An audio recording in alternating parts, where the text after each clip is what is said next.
Mengawali berita pertama pemirsa, diduga tidak mampu lagi menahan beban jalan dan tergerus hujan.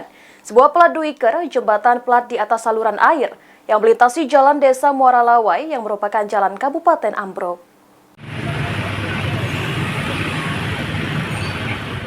Diduga tidak mampu lagi menahan beban jalan dan tergerus hujan, sebuah plat duiker jembatan plat di atas saluran air yang melintasi jalan desa Muara Lawai yang merupakan jalan Kabupaten ambruk.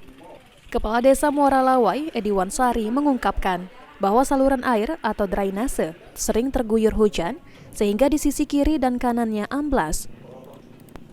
Namun sudah dilakukan penanganan awal dengan memasang plat besi sebagai jembatan untuk memastikan kendaraan aman saat melintas.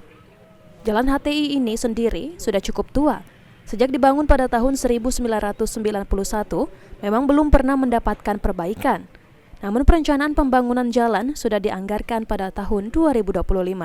Ini sudah satu hari satu malam ini yang dia sudah sampai jebol seperti itu.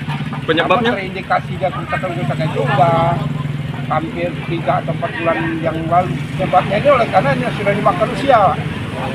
Diperkirakan gorong-gorong ini dibangun di tahun 91 bahkan. Tahun 1991 dalam pernah perbaikan. Belum pernah perbaikan. Mardiansyah, PAL TV.